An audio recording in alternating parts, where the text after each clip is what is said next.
उत्तर प्रदेश की योगी सरकार ने सोमवार को अपने कार्यकाल का अंतिम बजट पेश किया। पहली बार पेपरलेस बजट पेश किया गया। बजट कुल 5.5 लाख करोड़ का है, जो अब तक का सबसे बड़ा बजट है।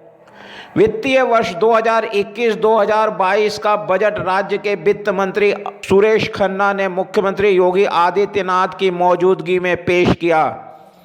इससे पहले वित्त मंत्री सुरेश खन्ना ने अपने आवास पर पूजा अर्चना की।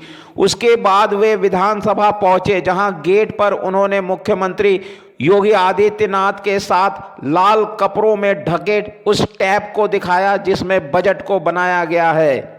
सदन में टैब से बजट पढ़ते हुए सुरेश खन्ना ने कहा कि सरकार का लक्ष्य प्रदेश को आत्मनिर्भर बनाना और सर्वांगीण विकास करना है। अगले वर्ष होने वाले विधानसभा चुनाव से पहले यह योगी आदित्यनाथ सरकार के मौजूदा कार्यकाल का 5वां और अंतिम बजट है। के अंतर्गत 7 नए मेडिकल कॉलेज क्रियाशील किए गए हैं। 9 मेडिकल कॉलेजों का निर्माण प्रगति पर है, जिनमें शैक्षणिक वर्ष 2021-22 से MBBS पाठ्यक्रम प्रारंभ किया जाना है। प्रदेश में 13 जनपदों बिजनौर, कुशीनगर, सुल्तानपुर, गोंडा, ललितपुर, लखीमपुर खीरी, चंदौली, बुलंदशहर, सोनभद्र, पीलीभीत, औरैया, कानपुर देहात तथा कौशाम्बी में निर्माणाधीन नए मेडिकल कॉलेजों के लिए 1950 करोड़ रुपए की व्यवस्था प्रस्तावित है। प्रदेश के 19 असेवित जनपदों में प्रदेश के 16 असेवित जनपदों में PPP मोड में मेडिकल कॉलेज संचालित कराए जाने की योजना पर कार्य किया जा रहा है। योजना हेतु 48 करोड़ रुपए की व्यवस्था प्रस्तावित है। अगले साल प्रदेश में होने वाले विधानसभा चुनाव को ध्यान में रखकर यह बजट पेश किया गया। इस बजट में किसानों के मुफ्त पानी, सस्ता लोन, कोरोना वैक्सीन के लिए राशि, सूबे में एक्सप्रेसवे और मेट्रो के जाल बिछाने का ऐलान किया गया है। सरकार ने 2021-22 के बजट में कोरोना टीकाकरण के लिए 50 करोड़ रुपए की धनराशि का प्रस्ताव किया है। बजट में 27,598 करोड़ रुपए की नई योजनाएं शामिल है। कोविड-19 की रोकथाम हेतु टीकाकरण योजना के लिए 50 करोड़ रुपए की व्यवस्था प्रस्तावित है। राष्ट्रीय ग्रामीण स्वास्थ्य मिशन हेतु 5395 करोड़ रुपए की व्यवस्था प्रस्तावित है। आयुष्मान भारत योजना के लिए 1300 करोड़ रुपए की व्यवस्था प्रस्तावित है। आयुष्मान भारत मुख्यमंत्री जन आरोग्य योजना हेतु 142 करोड़ रुपए की व्यवस्था का प्रस्ताव है। प्रधानमंत्री मातृत्व वंदना योजना के लिए 320 करोड़ रुपए की बजट व्यवस्था प्रस्तावित है। प्राथमिक स्वास्थ्य परिचर्या सुविधाओं के लिए डायग्नोस्टिक बुनियादी ढांचा सृजित किए जाने हेतु 1073 करोड़ रुपए की व्यवस्था प्रस्तावित है। शहरी स्वास्थ्य एवं आरोग्य केंद्रों हेतु 425 करोड़ रुपए की व्यवस्था प्रस्तावित।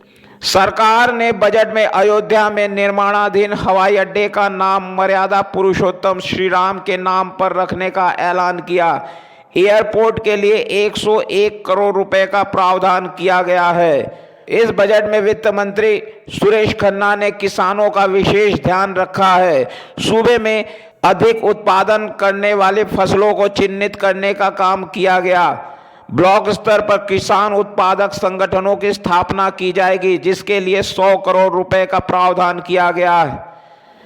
किसानों को मुफ्त पानी की सुविधा के लिए 700 करोड़ रुपए का प्रावधान किया गया है। रियायती दर पर लोन देने का भी ऐलान किया गया है। द्वारा प्रतिभाग किया गया है। नेशनल कैरियर सर्विस प्रोजेक्ट के अंतर्गत प्रदेश के विभिन्न स्थानों पर मॉडल कैरियर सेंटर स्थापित किए गए हैं। प्रदेश के 12 अन्य जनपदों में मॉडल कैरियर सेंटर स्थापित किए जाने की योजना है। उत्तर प्रदेश कौशल विकास मिशन द्वारा विगत 4 वर्षों में 7 लाख से अधिक युवाओं को प्रशिक्षित किया गया है तथा 3 लाख से अधिक युवाओं को रोजगार से जोड़ा गया है। युवा खेल विकास एवं प्रोत्साहन योजना के लिए 8.55 करोड़ रुपए की व्यवस्था प्रस्तावित है। ग्रामीण क्षेत्रों में युवाओं को खेल कूद के बेहतर अवसर प्रदान किए जाने हेतु ग्रामीण स्टेडियम एवं ओपन जिम के निर्माण हेतु 25 करोड़ रुपए की व्यवस्था प्रस्तावित है। जनपद मेरठ में नए स्पोर्ट्स विश्वविद्यालय की स्थापना हेतु 20 करोड़ रुपए की व्यवस्था प्रस्तावित है। प्रदेश के 19 जनपदों में 16 खेलों के लिए 44 आवासीय छात्रावास स्थापित हैं, जिनमें 220 बालिकाएं एवं 670 बालकों हेतु प्रशिक्षण की व्यवस्था है। इन प्रशिक्षार्थियों को खेल के साथ साथ स्थानीय विद्यालयों में प्रवेश दिलाकर शिक्षा की सुविधा भी प्रदान की जाती है। वित्तीय वर्ष 2021-22 में युवक एवं महिला मंगल दलों के प्रोत्साहन हेतु 20 करोड़ रुपए की व्यवस्था प्रस्तावित है। वित्त मंत्री ने बजट भाषण में ऐलान किया कि योगी सरकार आयुर्वेद को बढ़ावा देगी। लखनऊ पीलीभीत में आयुर्वेद विद्यालय का निर्माण किया जाएगा। वहीं मेरठ में स्पोर्ट्स विश्वविद्यालय की स्थापना की जाएगी।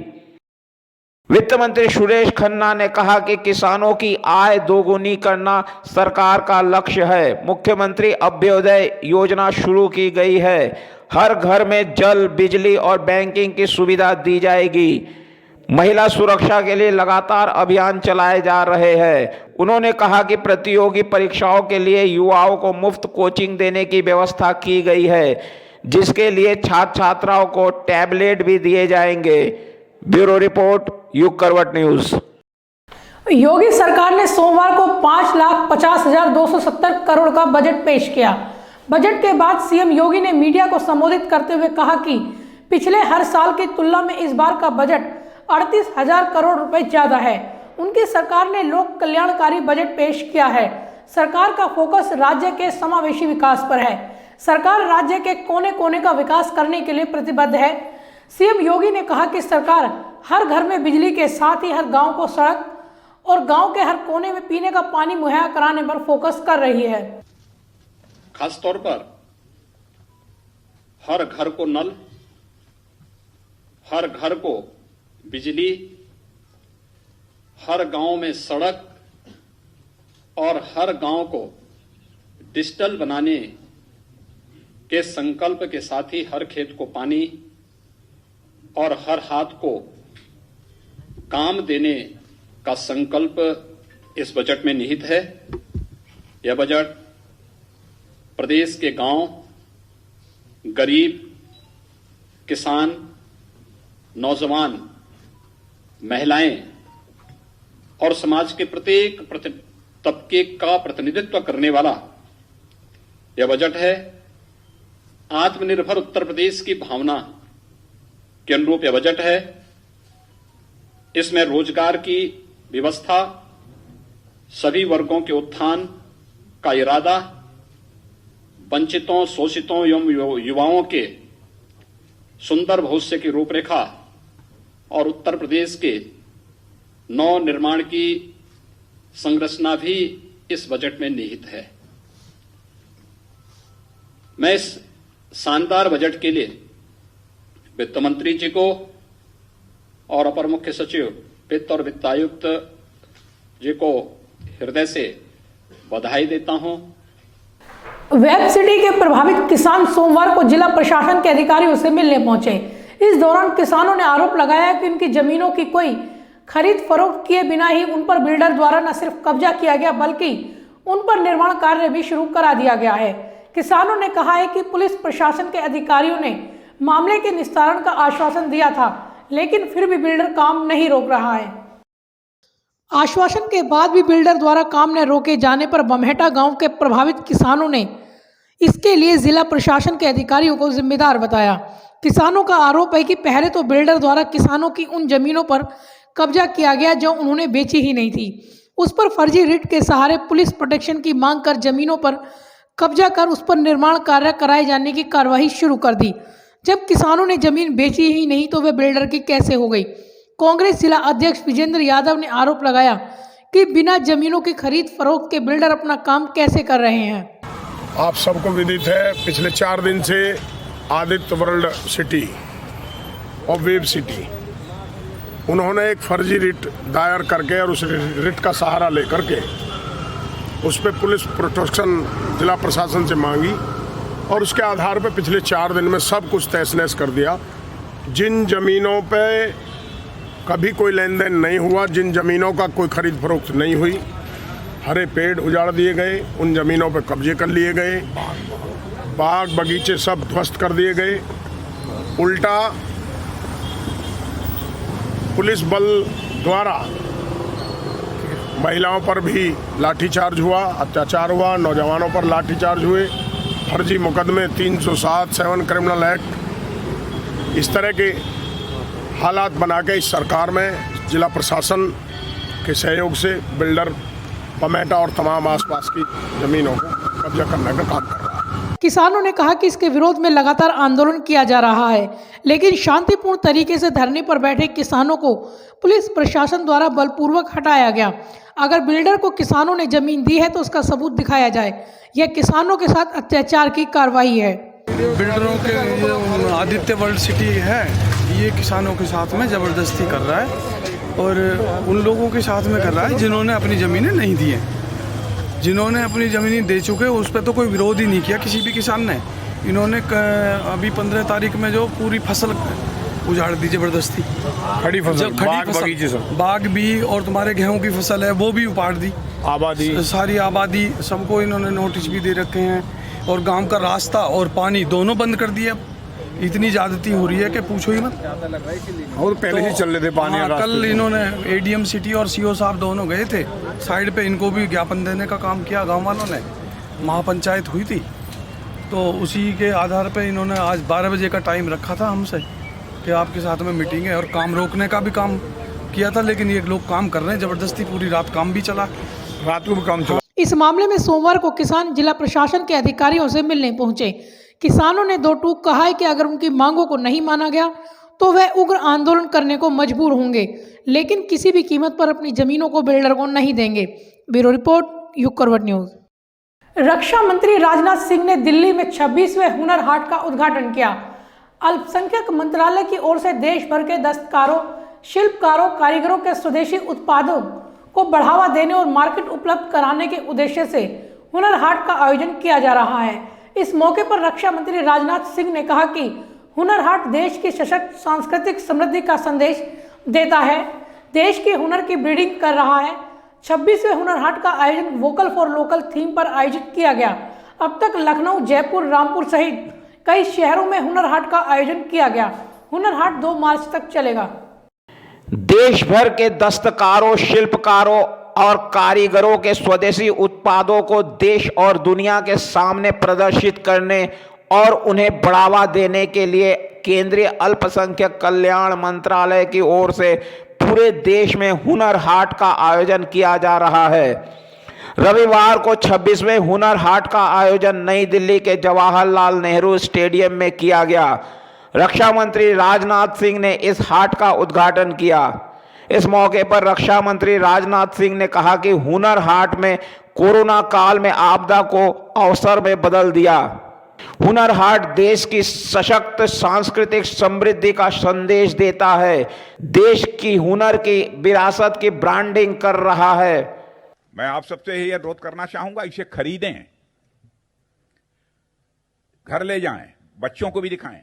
मैं तो यह भी आग्रह करना चाहूंगा, परिवार के सदस्यों के साथ लोगों को आना चाहिए तो हुनर हाट में, और अपने देशवासियों के हुनर को आकर देखना चाहिए कि कितना हुनर है भारत में रहने वाले लोगों को। जो गांव गली गलियारों में रहते हैं उनके हाथों में भी कितना हुनर है। हुनर हाट का जहां तक प्रश्न है, मैं यह भी मानता हूं कि हमारे कारीगरों की कला और शिल्प की राष्ट्रीय और अंतर्राष्ट्रीय स्तर पर ब्रांडिंग करने में भी यह कामयाब होता है।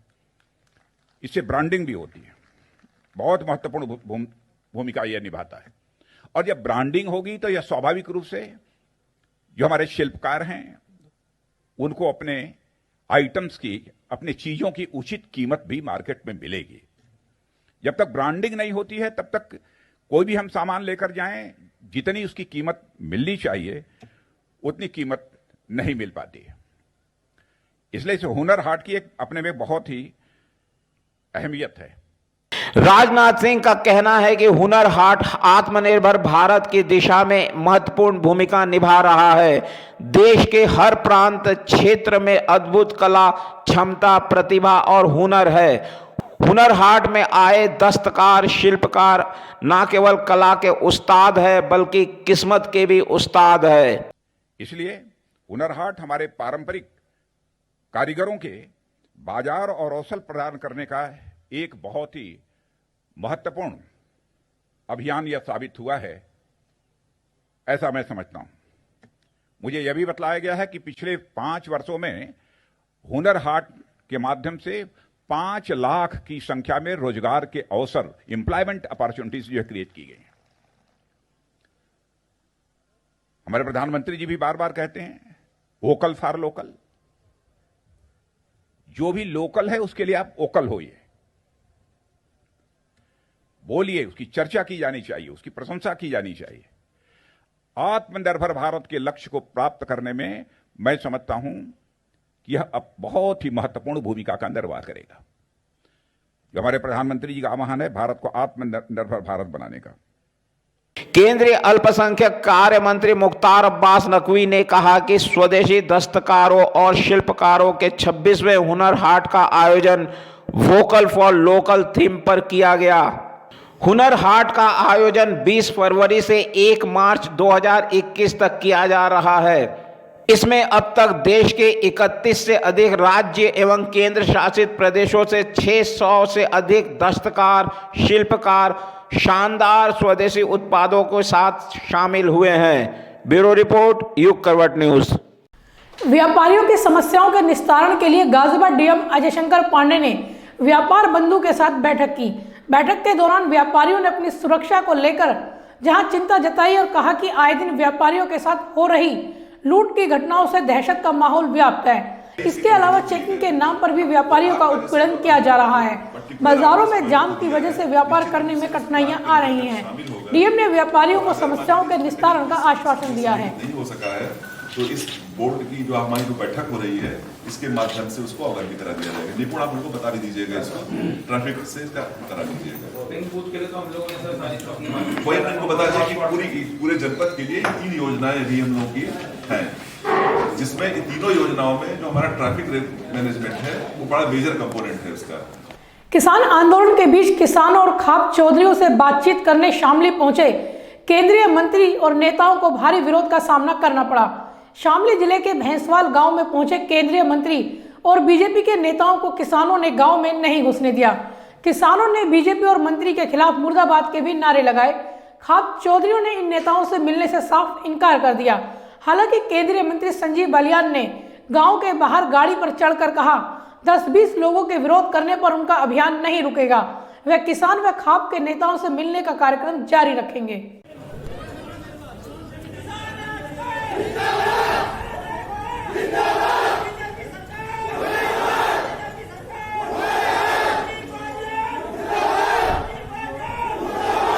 3 कृषि कानूनों के खिलाफ दिल्ली में चल रहे किसान आंदोलन के बीच किसानों और खाप चौधरियों से बातचीत करने शामली पहुंचे केंद्रीय राज्य मंत्री संजीव बालियान और बीजेपी के अन्य नेताओं को भारी विरोध का सामना करना पड़ा। शामली जिले के भैंसवाल गांव में पहुंचे बालियान को किसानों ने गांव में घुसने नहीं दिया। किसानों ने बीजेपी और मंत्री के खिलाफ मुर्दाबाद के नारे भी लगाए।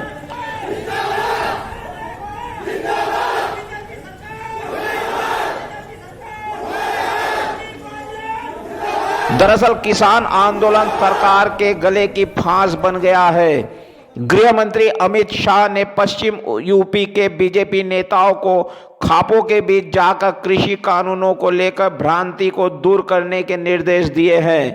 इसी कड़ी में केंद्रीय मंत्री संजीव बालियान का काफिला रविवार को भैंसवाल गांव पहुंचा था, जहां उन्हें विरोध का सामना करना पड़ा।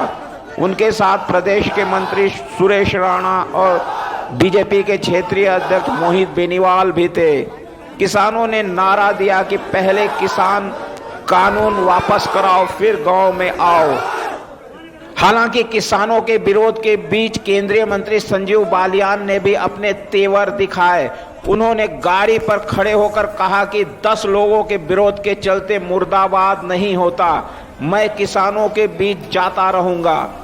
दरअसल किसानों की नाराजगी इस बात को लेकर भी थी कि जब सरकार पहले दिन से किसान आंदोलन को सिर्फ एक प्रदेश के चंद किसानों का आंदोलन बता रही है, तो बीजेपी के नेता यूपी में किसानों को मनाने क्यों आ रहे हैं। ब्यूरो रिपोर्ट, युग करवट न्यूज। किशोरी पर तेजाब फेंकने वाले युवक को हापुड़ पुलिस ने एक मुठभेड़ के दौरान धर दबोचा। सिंभावली के एक गांव में दूसरे संप्रदाय के एक युवक ने रविवार देर शाम खाना बनाते हुए एक युवती पर तेजाब डाल दिया और फरार हो गया।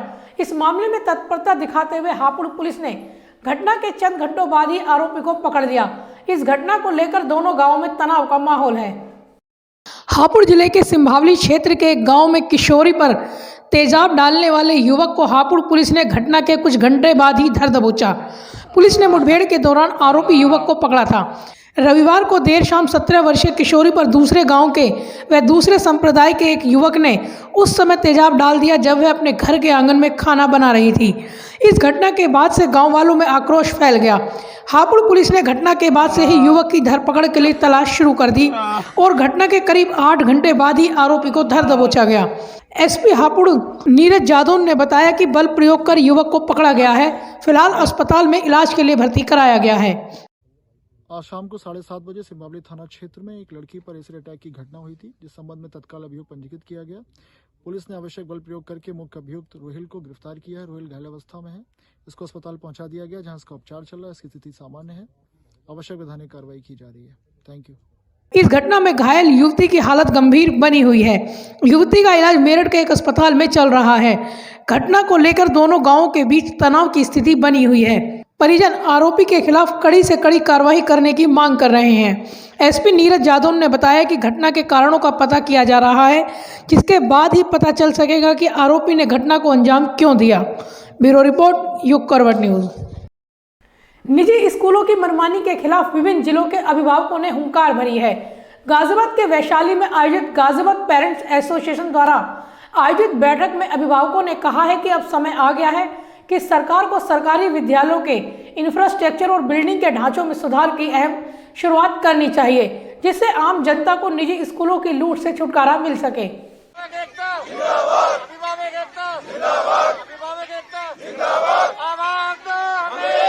निजी स्कूलों की मनमानी के खिलाफ गाजियाबाद पेरेंट्स एसोसिएशन द्वारा आयोजित बैठक में विभिन्न जिलों से आए अभिभावकों और अभिभावक संघों ने आंदोलन की रणनीति बनाई है। बैठक में अभिभावकों ने निजी स्कूलों की मनमानी के खिलाफ मजबूती से लड़ाई लड़ने का आह्वान किया। जीपीए के अध्यक्ष श्रीमती त्यागी ने आरोप लगाया कि कोरोना काल में निजी स्कूलों द्वारा की जा रही लूट एवं फीस जैसे अहम मुद्दे पर सरकार लगातार चुप्पी साधे हुए है, क्योंकि अधिकतर निजी स्कूल नेताओं के हैं। चाहे कोई भी है पॉलिटिकल पार्टी, कोई भी पेरेंट्स के साथ अभी नहीं खड़ी, तो क्यों हम उनके भक्त बन के और उनका प्रचार प्रसार करने में लगे हुए हैं? क्यों नहीं हम उनसे क्वेश्चन पूछते कि भाई पार्षद के लिए वोट तब दूंगा जब ये बता कि मेरा स्कूल दुखी कर रहा है, क्या चलेगा साथ में? और अगर नहीं चलने को तैयार है तो किसी भी पॉलिटिकल पार्टी का है जयराम जी, कोई पॉलिटिकल पार्टी साथ आने को तैयार नहीं है। क्यों? क्योंकि स्कूल सारे इन्हीं लोगों के हैं। पॉलिटिशियंस के हैं, पार्टी फंड में फंडिंग स्कूल मालिक ही करते हैं, इसीलिए इनके खिलाफ कोई बोलने को तैयार नहीं है। तो हम अपनी पेरेंट्स की लड़ाई पेरेंट्स होकर ही लड़ें। और इस दौरान विभिन्न जिलों से आए अभिभावक संघों ने अभिभावकों की समस्याएं भी बैठक में रखते हुए कहा कि अब समय आ गया है कि सरकार को सरकारी विद्यालयों के इंफ्रास्ट्रक्चर और बिल्डिंगों के ढांचे में सुधार की अहम शुरुआत करनी चाहिए, जिससे आम जनता को निजी स्कूलों की लूट से छुटकारा मिल सके। जब फैसिलिटी ही नहीं दी तो फीस काहे बात की। तो ये बिल्कुल डिटरमिन्ड रहे कि फीस हमने, ऐसा नहीं हम फीस देने को मना कर रहे हैं, मना नहीं करेंगे। मना इसलिए नहीं करेंगे क्योंकि कम से कम एनसीआर के हर चौथे घर से एक लेडी टीचर प्राइवेट स्कूल में पढ़ा रही है, हर चौथे घर से एक लेडी प्राइवेट स्कूल में पढ़ाती है। तो अगर हम फीस नहीं देंगे तो वो घर कैसे चलेंगे, क्योंकि वो भी हमारे ही घर है। लेकिन क्योंकि ऑनलाइन क्लास अगर स्कूल ने दी है तो ऑनलाइन के हिसाब से ही फीस देंगे। तो इसका भी एक और लेटर सबकी तरफ से कंबाइंड बना के कि ऑनलाइन क्लास चली है पूरे 11 महीने, तो ऑनलाइन क्लास के हिसाब से आप फीस सेट करके बता दें, जितनी भी बनती है उतनी सारे पेरेंट्स पे करने को तैयार है। अभिभावकों ने बैठक में एकजुट होकर कहा कि निजी स्कूलों की लूट अब चरम पर पहुंच गई है। इस लूट को रोकने के लिए सभी अभिभावक संघ को मिलकर जमीन पर लड़ाई तेज कर अमली जामा पहनाना होगा। सभी को मिलकर सरकारी विद्यालयों के मूलभूत ढांचे में बदलाव और प्रदेश के प्रत्येक जिले में सीबीएसई के अंग्रेजी माध्यम के स्कूल खोलने के लिए सरकार पर दबाव बनाना होगा। वैशाली में आयोजित हुई इस बैठक में मेरठ, नोएडा, मोदीनगर, गाजियाबाद से सैकड़ों की संख्या में अभिभावकों ने भाग लिया। ब्यूरो रिपोर्ट, युग करवट न्यूज। तो आज के लिए फिलहाल बस इतना ही। गाजियाबाद और आसपास की खबरों के लिए देखते रहिए युग करवट न्यूज और विस्तार से खबरों को जानने के लिए पढ़िए युग करवट न्यूज़पेपर। सब्सक्राइब कीजिए युग करवट। नमस्कार।